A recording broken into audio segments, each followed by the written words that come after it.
Shalom Jemaat GKI Mojokerto maupun Bapak, Ibu, Saudara yang mengikuti ibadah ini. Saat ini kita belum dapat bertatap muka melakukan ibadah sektor. Namun saya yakin dan percaya bahwa sampai dengan hari ini kita tetap menjaga iman serta semangat bahwa Tuhan Yesus masih setia menyertai kita di tengah pandemi COVID-19 ini. Dalam kesempatan ini saya mengundang Bapak, Ibu, Saudara bersatu hati dalam pujian bersama saya untuk menyampaikan kerinduan kita kepada Tuhan Yesus lewat ibadah sektor ini. Mari kita mengambil saat teduh sejenak sebelum kita memulai ibadah.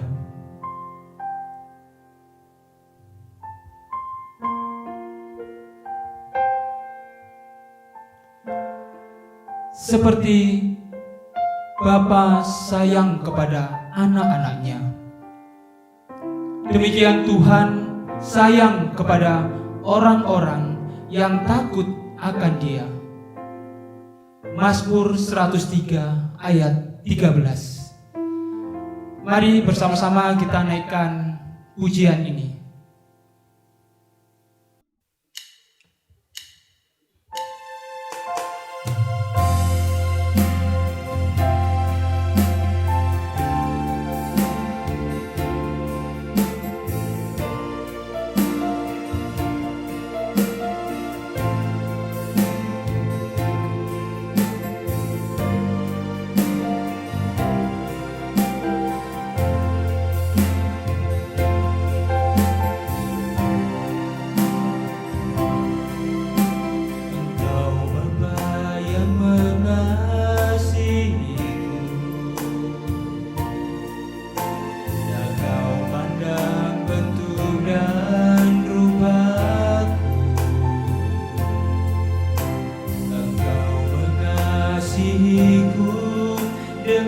Sepenuh hati tak pernah sama seperti dunia ini.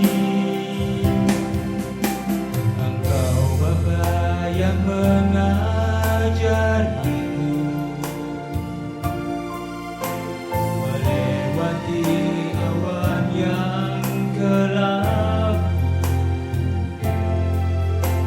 Kau yang buatku terbang bagaikan raja wali, mengatasi segala pencobaan.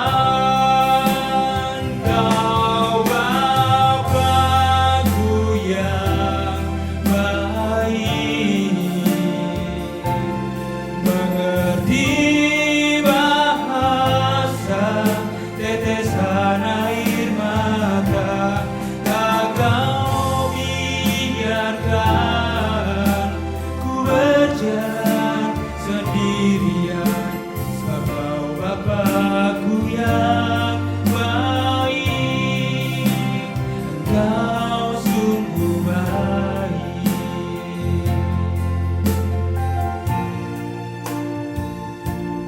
Jadi jika kamu yang jahat tahu memberi pemberian yang baik kepada anak-anakmu, apalagi Bapamu yang di surga, Dia akan memberikan yang baik kepada mereka yang meminta kepadanya.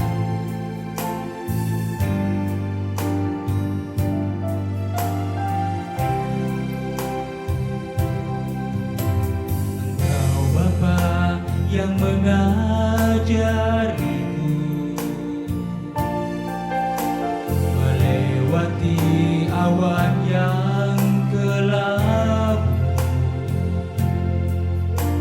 Kau yang buatku terbang bagaikan raja wali, mengatasi segala pencobaan. Kau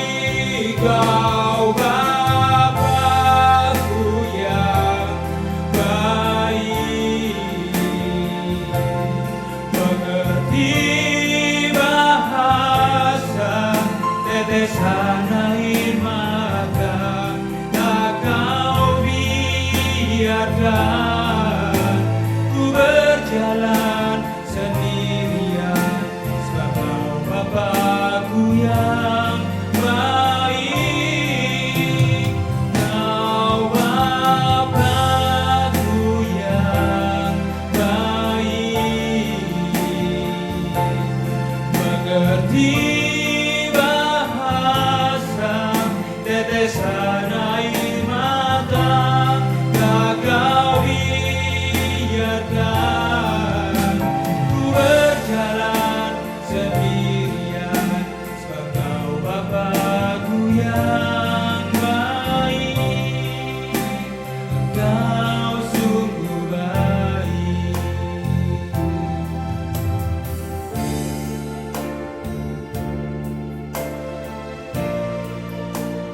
Kau sungguh baik.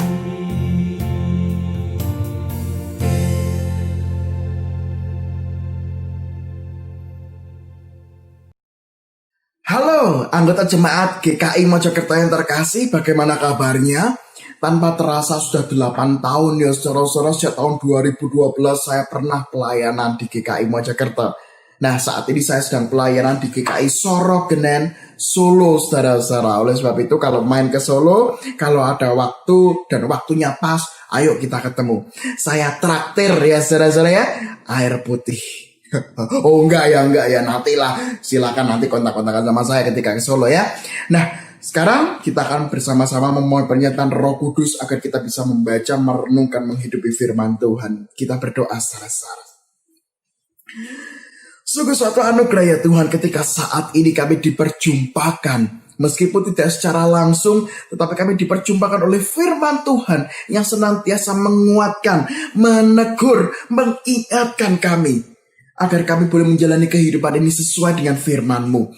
Oleh sebab itu ya Tuhan, kembali saat ini kami membuka telinga kami, membuka pikiran kami, dan membuka hati kami, agar firman Tuhan ini tidak berlalu begitu saja, tidak kami lupakan begitu saja, tidak kami tinggalkan begitu saja. Namun firman Tuhan ini kami hidupi di dalam kehidupan sehari-hari.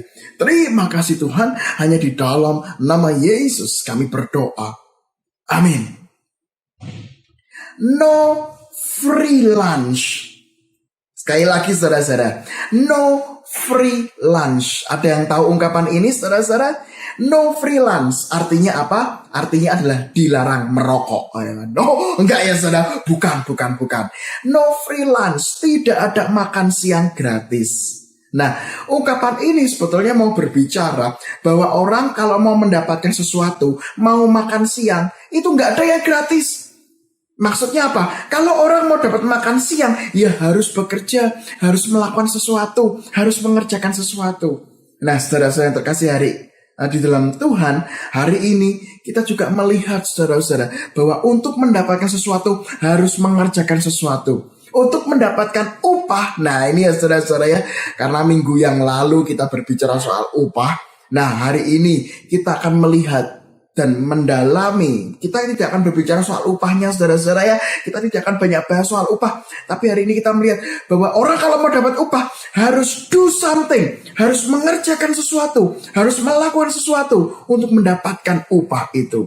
Dan hari ini saudara-saudara, di dalam kehidupan Kristen ada sesuatu yang harus kita kerjakan. Kita harus melakukan hal ini. Nah, apa itu saudara-saudara? Kita buka bersama-sama di dalam Roma pasal 6 ayat 15 sampai 23. Sekali lagi saudara-saudara, Roma pasal yang ke-6 ayat 15 sampai 23. Saya akan membacakan bagi saudara-saudara sekalian. Roma pasal 6 ayat 15 sampai 23. Jadi bagaimana? Apakah kita akan berbuat dosa karena kita tidak berada di bawah hukum Taurat, tetapi di bawah kasih karunia? Sekali-kali tidak. Apakah kamu tidak tahu bahwa apabila kamu menyerahkan dirimu kepada seseorang sebagai hamba untuk menaatinya, kamu adalah hamba orang itu yang harus kamu taati, baik dalam dosa yang memimpin kamu kepada kematian, maupun dalam ketaatan yang memimpin kamu kepada kebenaran? Tetapi syukurlah kepada Allah. Dahulu memang kamu hamba dosa, tetapi sekarang kamu dengan segenap hati telah menaati pengajaran yang telah diteruskan kepadamu. Kamu telah dimerdekakan dari dosa dan menjadi hamba kebenaran. Aku mengatakan hal ini secara manusia karena kelemahan kamu. Sebab sama seperti kamu telah menyerahkan anggota-anggota tubuhmu menjadi hamba kecemaran dan kedurhakaan yang membawa kamu kepada kedurhakaan. Demikian hal kamu sekarang harus menyerahkan anggota-anggota tubuhmu menjadi hamba kebenaran yang membawa kamu kepada pengudusan. Sebab waktu kamu hamba dosa, kamu bebas dari kebenaran. Dan buah apakah yang kamu petik daripadanya? Semuanya itu menyebabkan kamu merasa malu sekarang. Karena kesudahan semuanya, itu ialah kematian. Tetapi sekarang setelah kamu dimerdekakan dari dosa, dan setelah kamu menjadi hamba Allah, kamu boleh beroleh buah yang membawa kamu kepada pengudusan. Dan sebagai kesudahannya ialah hidup yang kekal.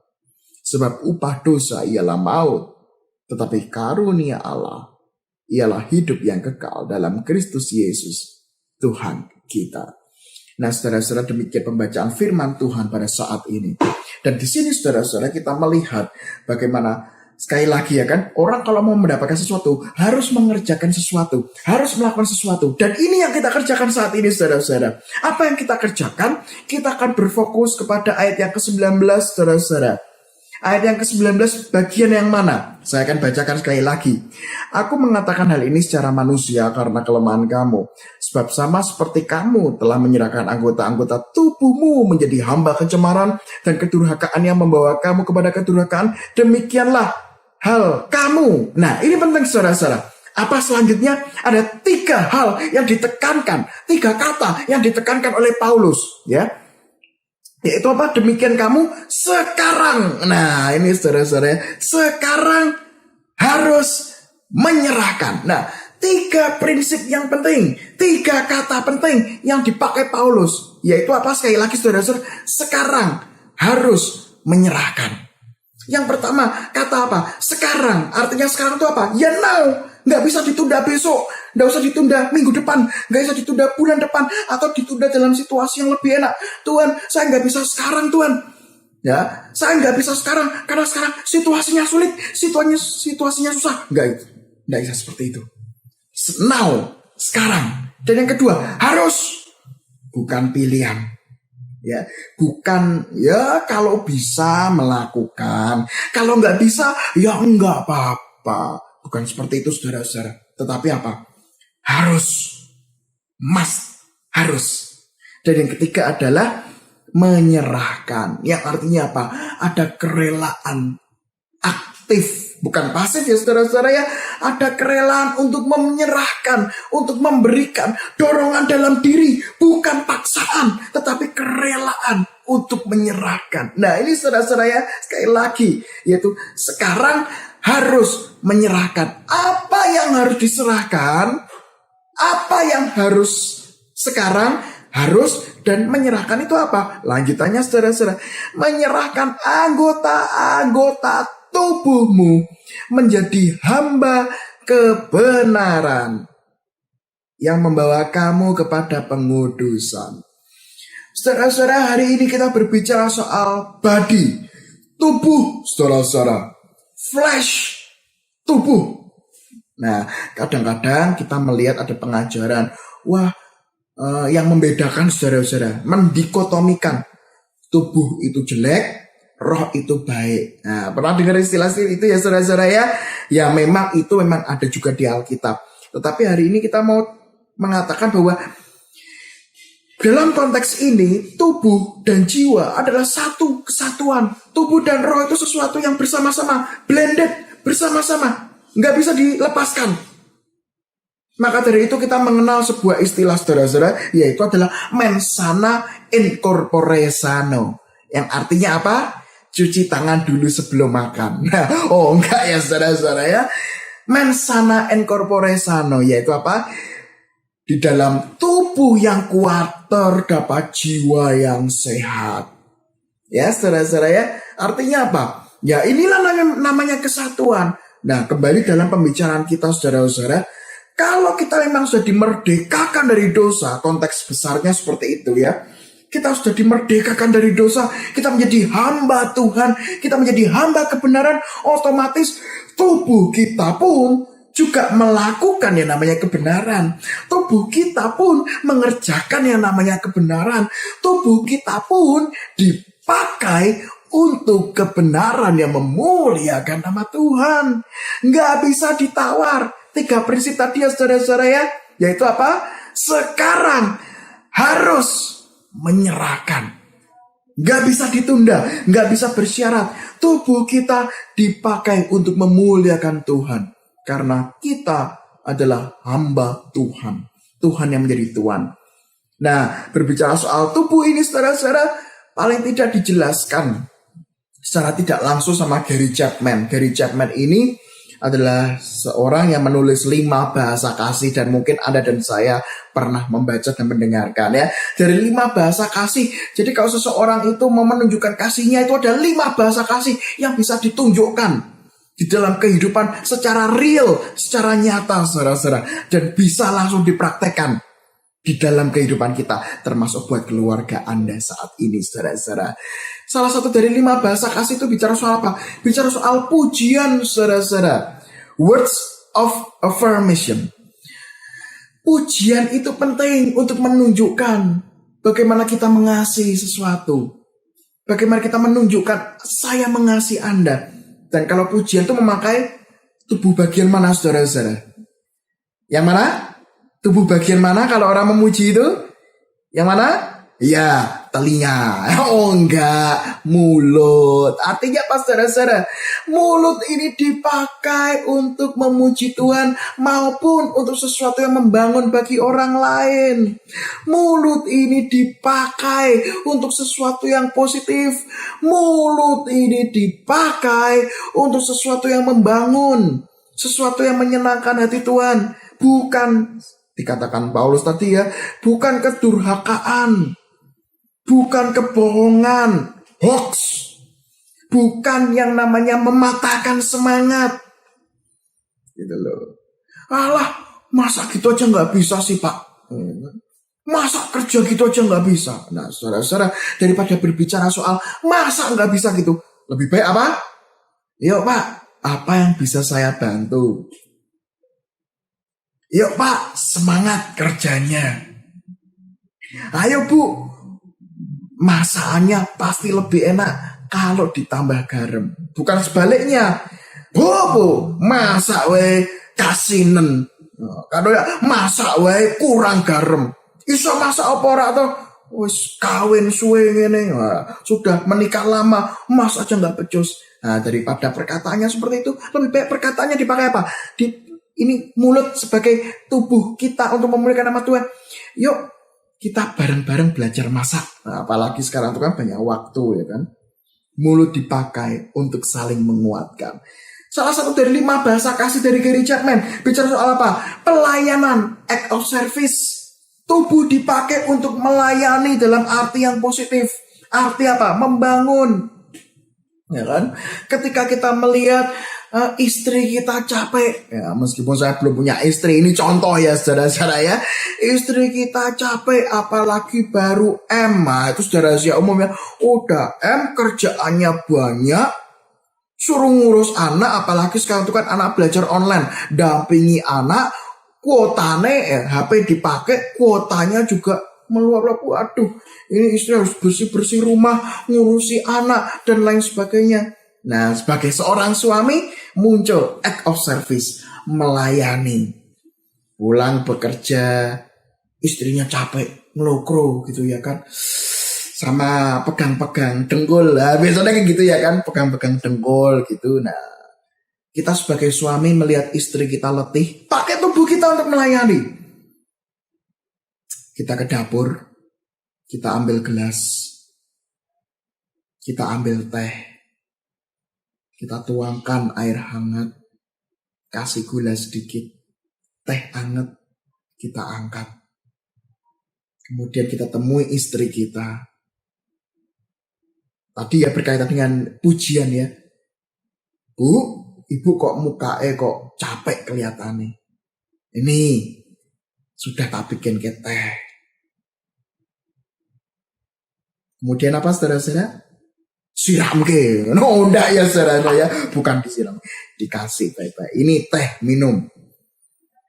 Gitu. Nah saudara-saudara yang terkasih, itulah namanya pelayanan. Meskipun kecil, tetapi tubuh kita dipakai untuk apa? Untuk mengerjakan sesuatu yang bisa memberikan semangat sama orang lain. Salah satu dari 5 apalagi, yaitu gereja yang berbicara soal pentingnya sentuhan. Ya, physical touch, sentuhan tubuh kita, tangan kita dipakai untuk apa? Menyentuh yang baik, menyentuh anggota tubuh keluarga kita. Kalau tadi tuh ya patah semangat, anaknya stres ya kan, karena sekarang online terus online, tugasnya banyak, capek saya itu sekolah, capek saya itu belajar. Nah, kita sebagai orang tua bagaimana? Physical touch, sentuhan, dipijeti siti-siti anaknya. Wah, baunya sini ya, dipijeti. Yo, Dek, adek ini ganteng ya toh, pinter loh. Makanya semangat terus ya sekolahnya. Ini memang susah, tugasnya banyak. Tapi papa mama yakin kamu pasti bisa. Dipijeti saudara-saudara. Wah, kan enak toh. Kata-katanya menguatkan, badannya pun dipijeti. Wah, enak rasanya. Nah, saudara-saudara yang terkasih sama Tuhan Yesus, inilah bagaimana tubuh kita dipakai untuk memuliakan nama Tuhan, dipakai untuk pelayanan, dipakai untuk mendongkrak semangat orang lain, dipakai untuk membuat sukacita, tambah optimis. Dan hari ini saudara-saudara kembali dipertanyakan, sudahkah tubuh kita dipakai untuk memuliakan nama Tuhan? Amin. Kita berdoa saudara-saudara.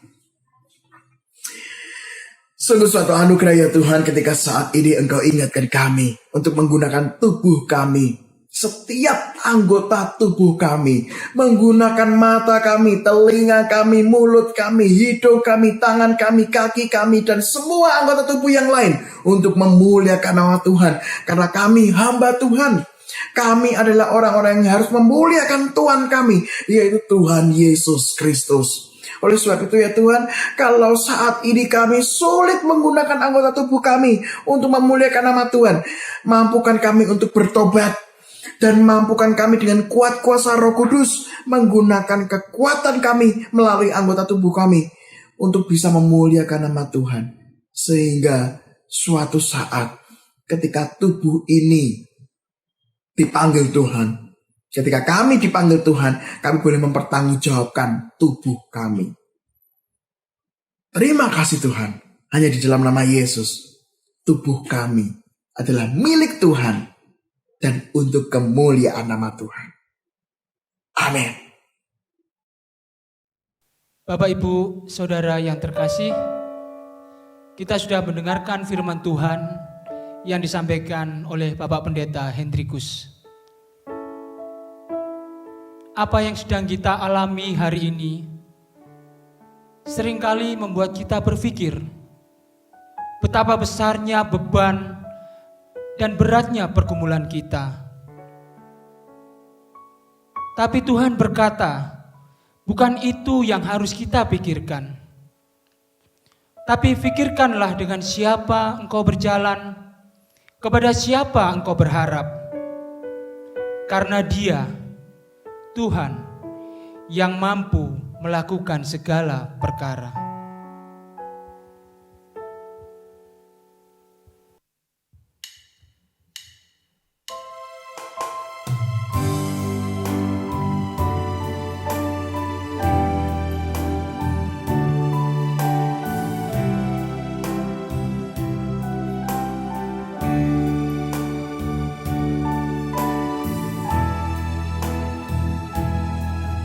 Hanya kepadanya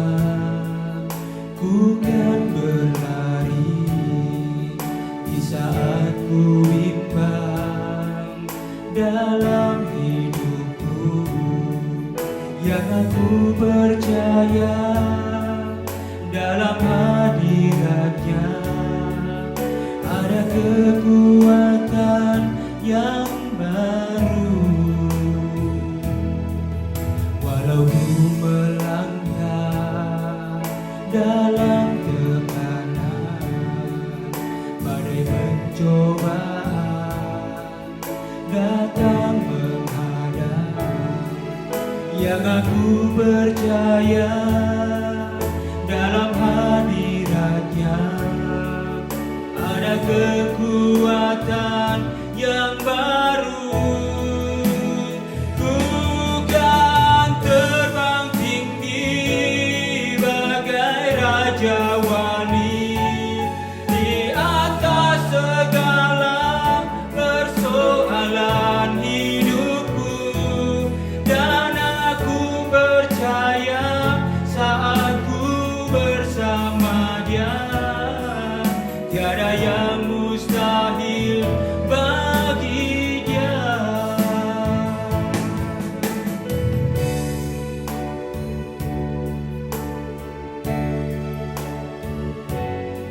Bagai induk Raja Wali yang mengajarkan anaknya terbang, seperti itulah Engkau bagiku Bapa. Setiap hembusan badai adalah latihan bagi kekuatan sayapku. Aku akan terbang tinggi dan semakin tinggi.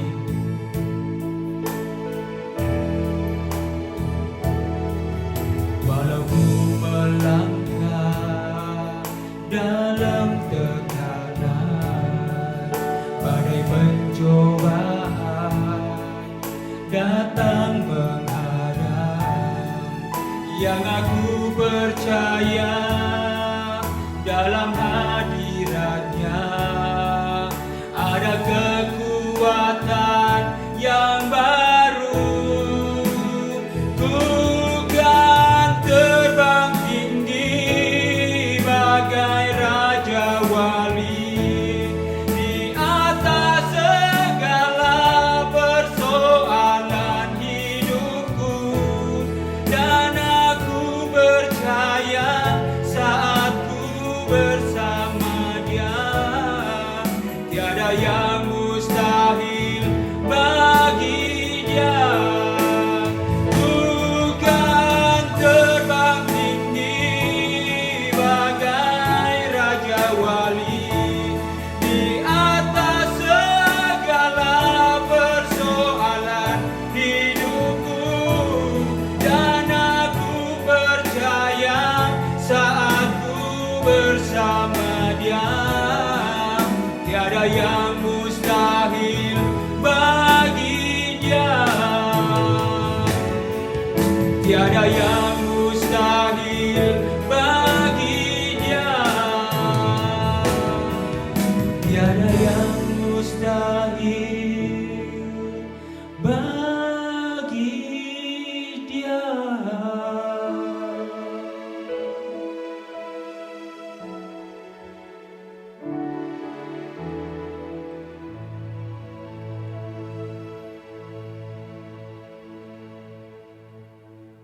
Selamat melanjutkan ibadah dalam kehidupan kita sehari-hari. Tuhan Yesus beserta kita. Immanuel.